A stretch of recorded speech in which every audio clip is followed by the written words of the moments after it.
Good morning, students. Today, in our topic of chapter number 6, life processes, we are going to discuss about a new topic, that is transportation in living organism. Student, first of all, we will discuss about what is the meaning of transportation. Then we will discuss our topic, transportation in plants.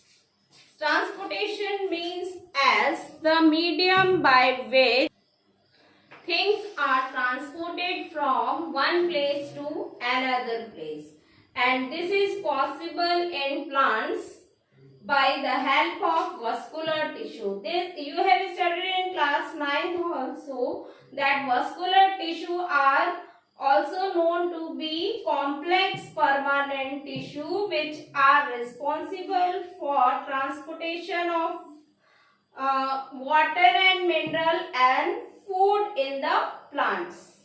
Student, why are they called as complex permanent tissue? Because they are made up of more than one type of cell, and permanently they are present from the birth of a plant to their death. Because of this reason, these vascular tissue are also known to be complex permanent tissue, and they are responsible for transportation process in plants. Now let's discuss first about the transportation of water and minerals in plant. Student, these water and mineral are present in soil resource, which are present in plenty of, and then they are transported to different parts of plant by the help of roots of plant. These roots are from root to whole part of the plant. There are xylem tissue. This xylem tissue is responsible for transportation of these water and mineral from soil to different parts of the plants. Whereas phloem tissue, these are responsible for transportation of food particles which are prepared in leaf for to all the different parts of plant.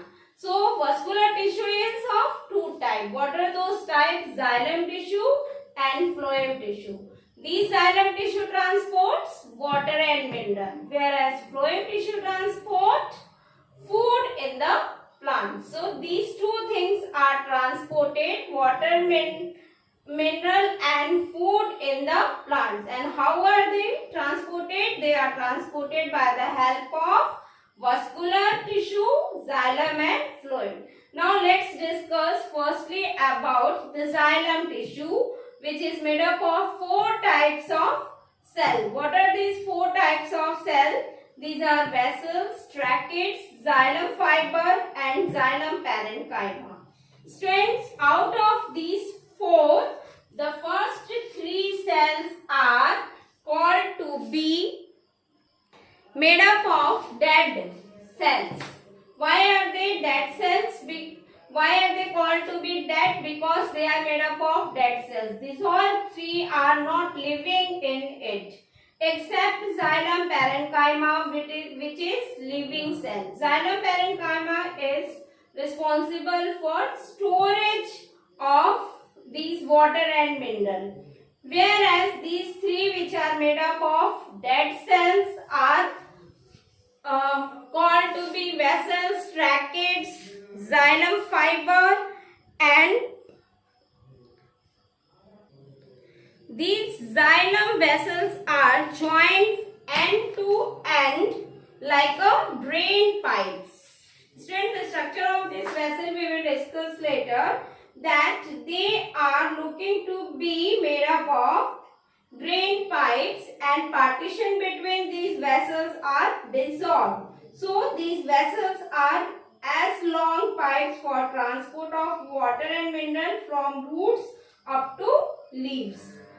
Whereas they also helps in transporting through the help of tracheids.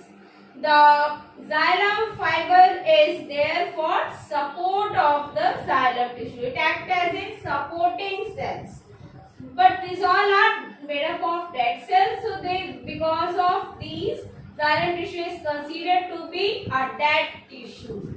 Students, these are able to conduct the water and mineral from soil to different parts of the plant because of osmosis.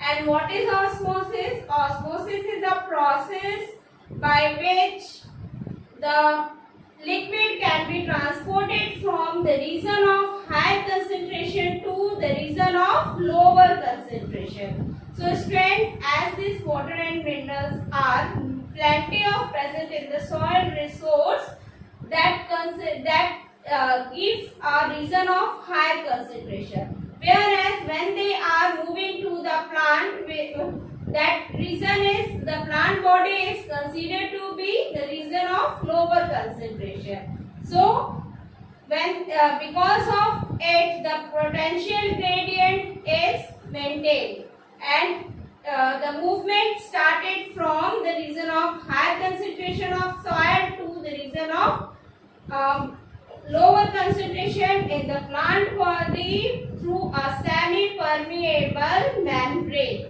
This is osmosis by which they are transporting inside the plant body. Now let's see how food is transported in the body of plant. That is done by the presence of phloem tissue.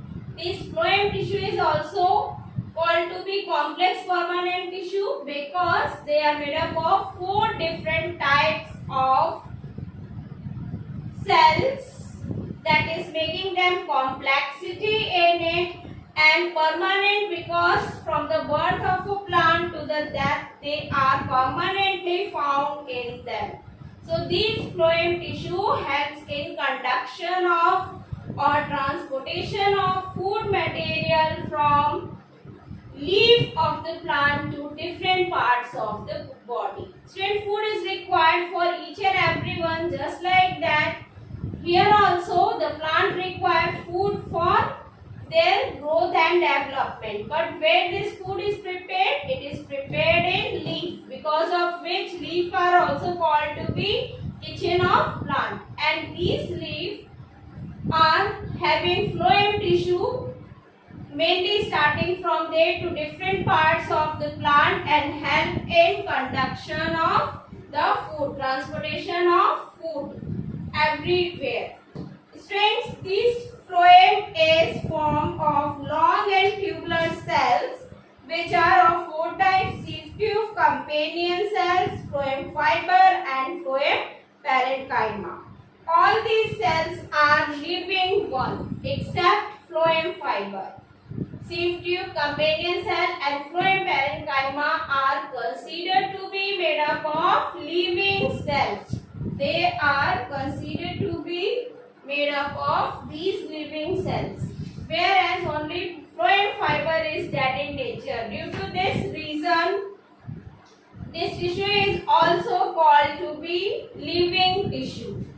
Friends, here they are forming a kind of sieve plates between them, and that sieve plate is perforation or perforated type, which allow the passage of food from it.